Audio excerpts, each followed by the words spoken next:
We had approximately 6,700 responders, and in 2005. And of those, 160 developed chronic migraine in 2006, and 144 developed in 2007. We found that actually depression was associated with doubling or tripling of the risk of new onset chronic migraine. And these are the data, and you can see we adjusted basically for all known risk factors. And you see here the odds ratio, they attenuate a little bit, but still become they're still significant and still around 2. And this is another slide which shows the multivariate model, and we have allodynia, anxiety, depression, and low income, which are significant predictors of chronic migraine. Now, we failed to show BMI because there are some previous studies showing that BMI, high BMI is actually, it could be because the patients in our study had lower BMI, or we simply overestimated in our analysis. Not only depression is a significant predictor of migraine, it's also the severity of depression correlates with the new onset development of new onset migraine. So the more severe depression is, the higher the chances to develop a chronic migraine. Now, based on the previous studies, now we can divide risk factors for migraine transformation into modifiable and not readily modifiable. Knowing these risk factors will help you in the management of the patient, because sometimes medication would not help alone, so you would need to address these issues. Right now, we're working on looking at the pro-inflammatory states, pro-antibody states, to see if they can correlate, and also the genetic specific genes like serotonin transporters, dopamine transporters, to see if they can predict new onset of migraine. As I mentioned before, knowing the risk factors will help you in the treatment. And indeed, actually, if you have a patient with a high frequency migraine, which is known to be a risk factor for chronification, effective preventive treatment would be an option here. And in the patients with obesity, weight loss, medication or use of detox, and stressful events, the stress management, and depression is not here, but if the patient has depression, the management of depression would play a big role here as well. Now, the last slides will concentrate on pharmacotherapy. I just want to briefly mention that we divide acute treatment into disease non-specific and disease specific. Now, for ages, we have used analgesic, non-steroidals, and opioids for the treatment of migraine. After the triptans were invented in the beginning of 90s, we kind of moved to this side, and we started using triptans more.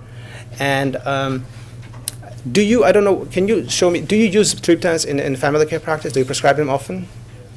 Yeah. So, it's the major advantage now at primary care physicians, actually. Before, there was a little bit of phobia of prescribing triptans, but now primary care physicians, family care physicians, and all other specialties treat the headache, treat the patients with the triptans. The ergot-related compounds, they're old, they're not used anymore, and because we have availability of triptans. Now, these are the common non-specific treatments, which is used. Some of them are over the counter, and aspirin and acetaminophen has been extensively used. And these are based on the placebo-controlled randomized studies. We have some evidence that they help. For opioids, most evidence derives from use of opioids for musculoskeletal pain or other conditions, chronic pain conditions. There are a few studies I looked up as Dr. Portnoy. There's a tramadol, intravenous tramadol has been actually, there's a good data on that, but it's not used so much in a clinical practice. These are non-selective serotonin agonists. Careforgot, migraine are still available in the market, and used by some of the patients, but associated with more of side effects. And usually I don't prescribe these medications. Now, triptans have made a huge revolution in the headache research. First of all, they have been good medications for the treatment of migraines, but also they have increased our understanding of pathophysiological mechanisms because they're migraine specific. And there are several brands, as you see here, and They have usually very good efficacy. Anywhere from 60 or 80% of the attacks are treated with triptans. They also have few side effects. Disadvantages, of course, is that the headache recurs in 20 to 40% of the cases, and vasoconstriction is a major side effect, which is possible. There are several comparative trials. There's always a question which triptan to use. We don't have a real answer, but we know there are some meta-analysis which has showed some comparison.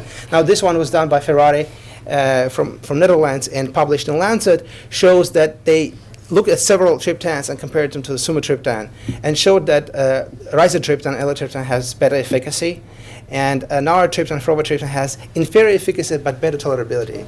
Now, the frovatriptan and naratriptan are also long-acting, so if you have a patient with a long-acting migraine attack, then frovatriptan or naratriptan would be a choice here.